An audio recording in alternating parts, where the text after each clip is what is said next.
Good afternoon, Dr. Talamantes and fellow classmates. Today we will be presenting the program structure, Strand 1 of the Guiding Principles for Dual Language Education. The presenters will be myself, Abril Overgaard, and Ms. Jennifer Harrell. We hope you enjoy.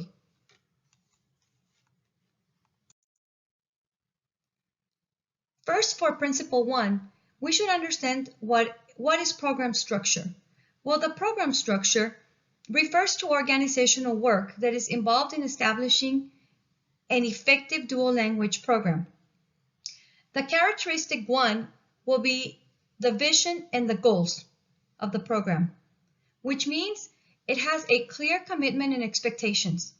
All aspects of the program work in unison to achieve all three core goals of the dual education program: the grade level of academic achievement, the bilingualism, the biliteracy, and the social cultural competence.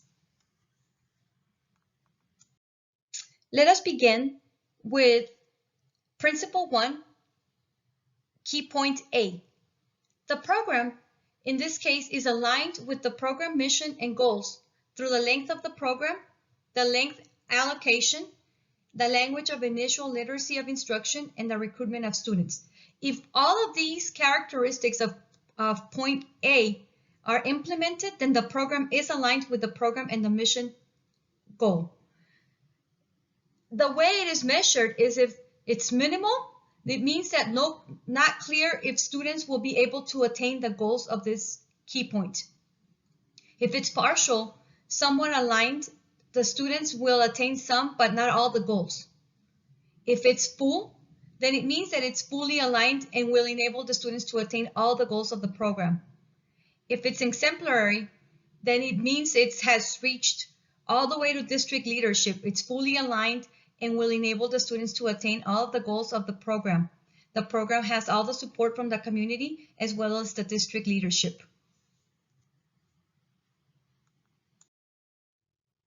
Moving along, on Principle 1, Key Point B, this kind of key points refers to the development of bilingualism and biliteracy, and it's part of that program design. It's an additive model. So again, the four possible levels of alignment are minimal, which means it's an uncoordinated effort and unsystematic, it's disorganized. If it's partial, then it's some planning, but it lacks knowledge or resources. Full means that the students are given the opportunities to develop socially and academically, and the implementation is consistent. But then once we reach exemplary, then implementation is consistent, and the program successfully prepares the students to obtain the advanced placement credit or the seal of biliteracy at the district level.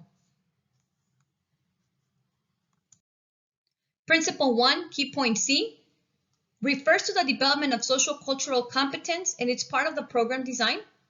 There are four levels of alignment again, and the first one would be minimal. If it's an uncoordinated and unsystematic, disorganized program. It's partial if some planning but knowledge and resources are insufficient. It'll be considered a full alignment if it's promoting social cultural competence and implementation is consistent at all grade levels. And of course, the best one would be exemplary, where the program is truly communicating and advocating for the goals and promoting the social cultural competence. And implementation is consistent at all grade levels, meaning it has reached the district level. Continuing on for Principle 1, Key Point D, appropriate grade level and academic expectations are clearly identified in this key point. And of course, there are four possible levels of alignment for the program. If you reach minimal, efforts are uncoordinated and unsystematic, meaning it's a disorganized effort. If it's partial, it means that some planning in both languages of instruction, but the knowledge or the resources are insufficient. At full capacity, it means that it is promoting both languages of instruction and implementation is consistent. But then if you've reached that exemplary, it means that it exceeds the district level. The expectations in promoting both languages of instruction and implementation are consistent at this level. Continuing on, Principle 1, Key Point E. The program is articulated across all grades. There's 4 possible levels of alignment. Again, minimal, there's little or no articulation. At partial, the plan for articulation is not well implemented. Full means that the plan for articulation is comprehensive and is well implemented. But if you have reached that exemplary level, it means that the plan for articulation is comprehensive, is well implemented, and it is well reviewed as needed. They have reached the district level. Principle 1, Key Point F. It refers to there's deliberate planning and coordination of the curriculum, instruction, and assessment across the 2 languages of instruction. There are 4 possible levels of alignment again. For minimum, the planning is done independently and there's little to no coordination. The partial means that there's some coordination, but it's not comprehensive or ongoing. At full capacity, it means that consistent support and coordination in one language extends instruction to the other language. In regular planning, the time is provided for teachers. At the exemplary level, of course, there's consistent support and coordination in one language. It extends instruction to the other language, and regular planning time is provided for teachers. Additionally, all the systems are in place to help the teachers coordinate. We have finished Principle 1, and let's do a quick review about Principle 1. Principle 1 included the characteristics were vision and goals, and it included key points A through F. So now we are moving along to Principle 2, and with Principle 2, we begin the characteristic number 2 of the program, which would mean equity and a positive school environment where students are more successful. The program ensures equity for all groups, and all participants are treated with justice and fairness. Principle 2, Key Point A, refers to all students and staff that have appropriate access to all resources. There are 4 possible levels of alignment for that program. If it's at the minimal level, then one program or one population has greater access to the resources than the other program. At the partial level, some steps to make distribution more equitable, but one group still benefits more. At the full level, it would be that resources are distributed equitably. And at exemplary levels, the resources are distributed equitably. The process in place to ensure ongoing resources are equitable at the school and at the district level. Principle 2, Key Point B, talks about the program promoting linguistic equity. We're going to talk about the 4 possible levels of alignment again for this characteristic. If it's at minimal level, it means that one language is still being given higher status than the other. Additionally, the home varieties is that of the 2 languages may not be valued or used for instruction. Partial means that some steps have been taken to balance the 2 program languages, but one language continues to be more valued.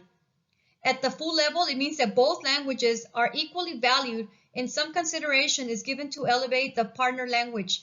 The home varieties of the 2 languages are being valued and are used for instruction. At the exemplary level, both languages are equally valued and some consideration is given to elevate the partner language. The home varieties of the 2 languages are valued, but in this case, it also continues revision from district level to make sure that the issues of language status are being discussed and revised as needed.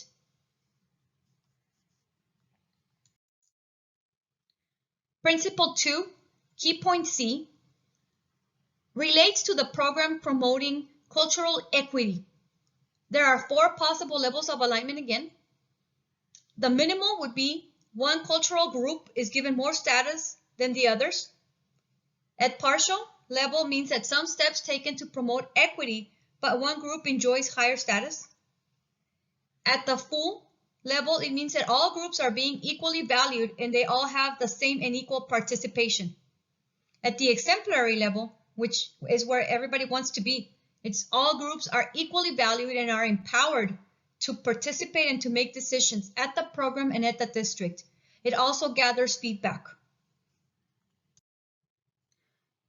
Principle 2, key point D. It's going to talk about the high quality instruction in both programs.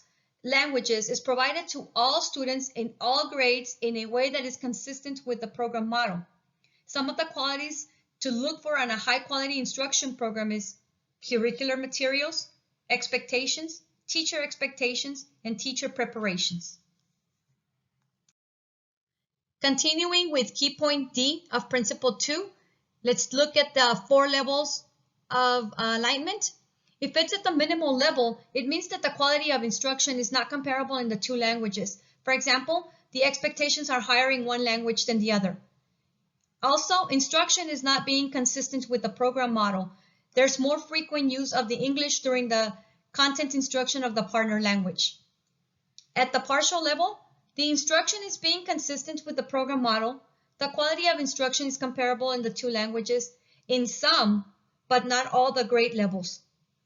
The curricular materials are equally robust, the expectations are equally high, and the teacher preparation is equally inclusive for all teachers. At the full, the instruction is being consistent. The quality of instruction is comparable in the 2 languages at all grade levels. And at the exemplary level, the instruction is being consistent. The quality of instruction is comparable at all grade levels, and the curricular materials are equally robust, expectations are equally high, teacher preparation is equally inclusive for all teachers. But at this point, there are internal audits being conducted to ensure that there's high quality instruction.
Hi, I'm Jennifer Harrell, and together with Ebony, we are covering the principles in Strand 1. Principle 3 is effective leadership. Principals and school leaders play a very important role in the success of a dual language program. That includes developing and communicating a clear mission and vision, establishing a culture of high expectations for students, teachers, and faculty, monitoring and supporting instruction to make sure that it is in line with the program that they have chosen, as well as giving them feedback so they can constantly improve. It also helps to drive professional development choices. So if the principal or school leaders are seeing a need, they can fill that need quickly. Also evaluating teachers and hiring and retaining staff members, maintaining student discipline so that teachers are able to be successful and effective, managing a school budget, including title funds that should be used for English language learners, and engaging with the community so that the community feels a part of what is happening in their school and what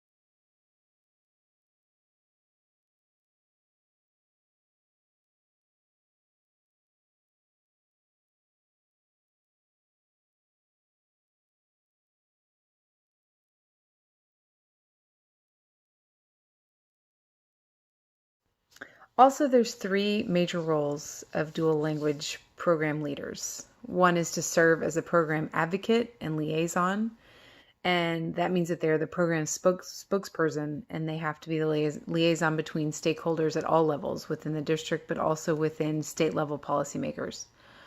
Also, they need to plan, develop, implement, and evaluate the dual language model that's being used at their campus. This requires that they have a clear understanding of theory behind dual language programs and also behind the program that they've specifically selected, whether that's two-way, one-way, 90-10, 50-50. They need to understand it well because they are going to be the ones that have to answer those important questions and make the appropriate instructional decisions when problems and questions arise.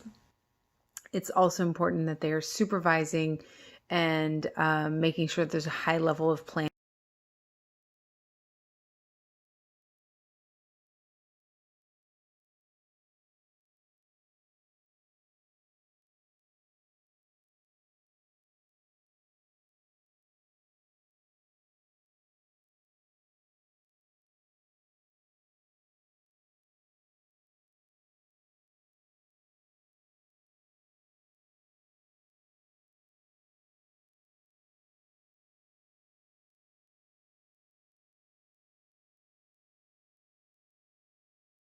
In the guiding principles are rubrics that can help you see if your program is meeting these principles. So for key point A, the program has a robust shared leadership. You can notice those two really important words, robust and shared. So we want to make sure that a program has leadership that is not just one person. In case that person leaves, you don't want the program to collapse, but also robust meaning like deep and not just that surface level. So minimal would be that there's none at all. Partial would be that there is an administrative leader, but there's no development of leadership in the rest of the.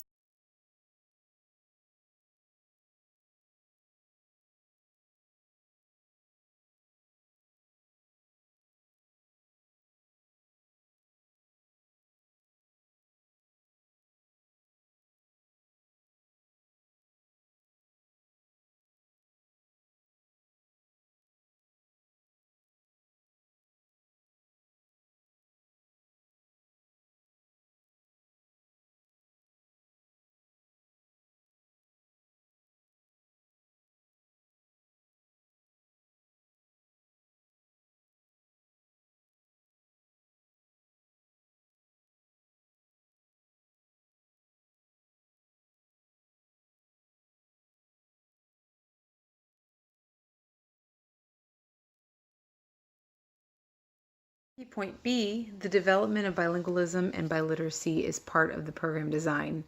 We would look at the four possible levels of alignment. So minimal would be that the efforts are not systematic, uncoordinated, although it still does have the word additive in there. So that's a start. Partial will be there is some plan for promoting additive bilingualism and biliteracy, but knowledge or resources are insufficient to fully accomplish this objective. So often this is when you're in those planning periods and you're still learning what program you're going to implement, learning about the different programs, learning about the possibilities and what would be best for your population.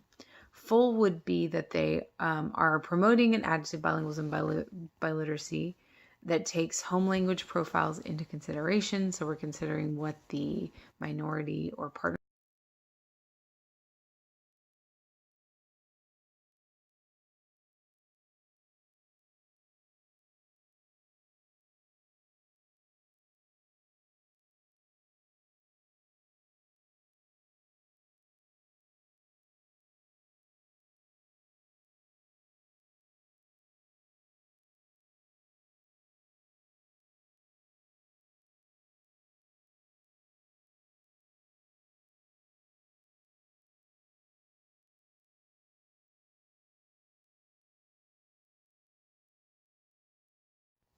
Key point C is that leaders are advocates for the program. So at the minimal level, this would be no advocacy work is conducted at all by any leaders, or the work is only on a required basis. Partial could be that leaderships are advocating proactively for the program, but not with all stakeholders. So it may just be with people that they know already are fans of the program. Maybe it's parents that have come to them, but they aren't reaching out and advocating beyond that their small little bubble. Full would be that they're advocating.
Moving on to Principle 4, ongoing and continuous program planning.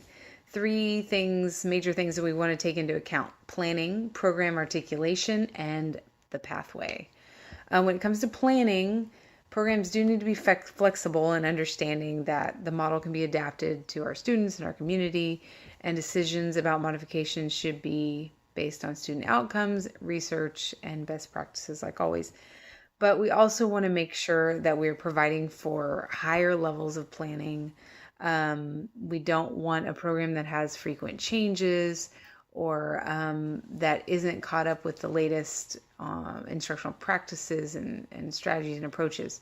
So we want to make sure that our planning is always focused on our goals, and that is promoting bilingualism, biliteracy, and sociocultural competence at the same time as providing on-level grade level student achievement. So we want our students to be achieving equal to their monolingual peers, but in two languages at the same time, making sure they're hitting those three main components of dual language and our goals.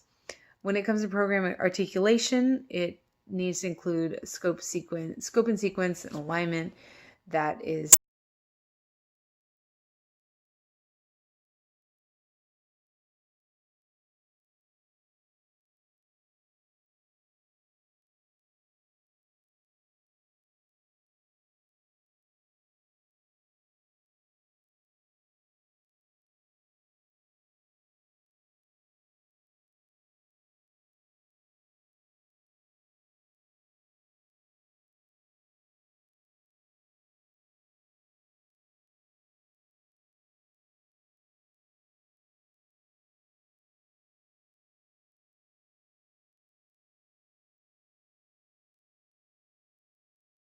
for key point A. The program is adaptable and engages ongoing self-reflection evaluation to promote continual improvement.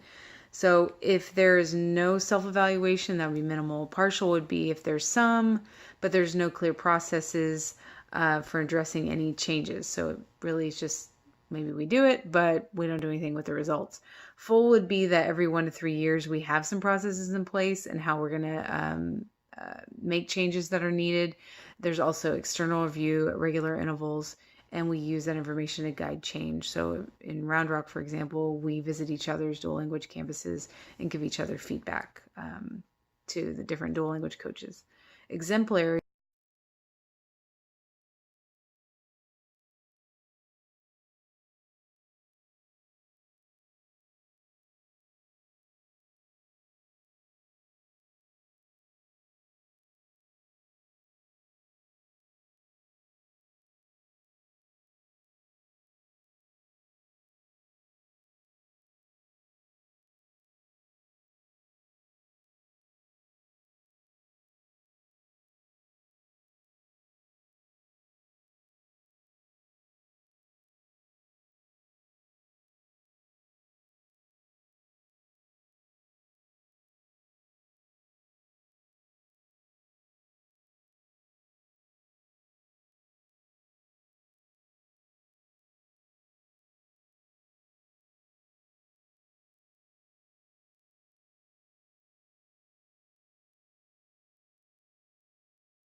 For Principle 4, key point B, we are looking at if there's a clear pre-K through 12th grade pathway for students that are in the dual language program. So minimal would be that there's no pathway at all. And often this happens when we just jump right into a program. We're excited to do it. We don't really take in consideration what it's going to look like as the pilot group moves up. Partial will be that it's loosely defined, but it may not span all grade levels, support all program goals, or be appropriate for all students. So this could be where maybe we've started it with the young group, but we haven't really looked at what that's going to look like at the upper grades, and we don't have everyone on board.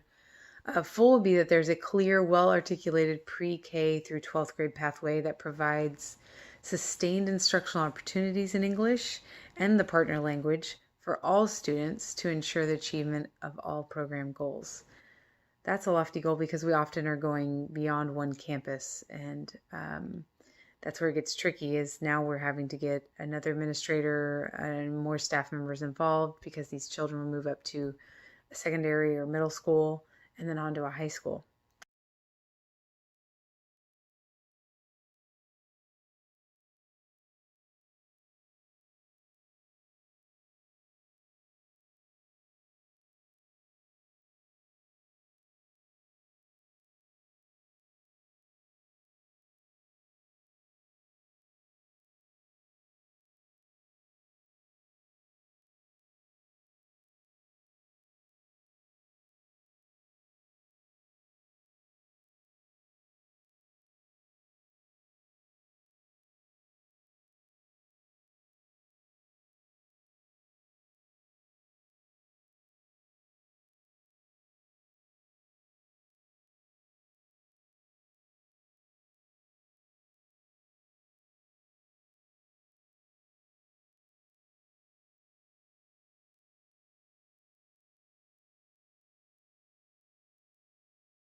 And lastly, the guiding principles offer us some considerations for developing and or refining a dual language program. One, program duration. We need to take into account how long we plan for the students to be in this program. What is our trajectory or our pathway? We must take into account that we need at least 6 years to yield higher student outcomes. So that's the average time it takes to meet that native-like proficiency and grade level achievement. Also, we want to take into account language allocation. So that's the ratio of English that's used compared to the partner language, like in my case would be Spanish. So if we have two-way and one-way programs in our schools, we have to choose between the 50-50 model or the 90-10, which determines the percentage of the partner language. So 50-50 is 50% English, 50% Spanish, starting at the kinder level, or 90-10, 90% Spanish, 10% English at the kinder level, adding 10% till at fourth grade we're at 50%, and as well as in fifth grade 50%. I have my own opinions about this, but based on the guiding principles, which I agree with, 90-10 gives that strong base in the partner language, which is the minority language. I found that when we did the 50-50 model, students weren't as strong in their Spanish. Whether they spoke Spanish at home or if they were native English speakers, their Spanish wasn't as strong at the fifth grade level when they left us. Whereas now the 90-10 model, we're seeing such a higher level of fluency, and also we're seeing that the Spanish has just been elevated and it's now treated with the same respect as English. So And just a quick review before we finish our presentation of program structure, Strand 1. We want to remind you that there are 4 principles and each principle contains various key points. The characteristics for the program structure are visions and goals, equity, leadership, and process for model designs. And these concern refinement, planning, and implementation. Here is the reference that we used for all of our slides. We thank you very much for your time, and we hope you enjoyed. Thank you very much.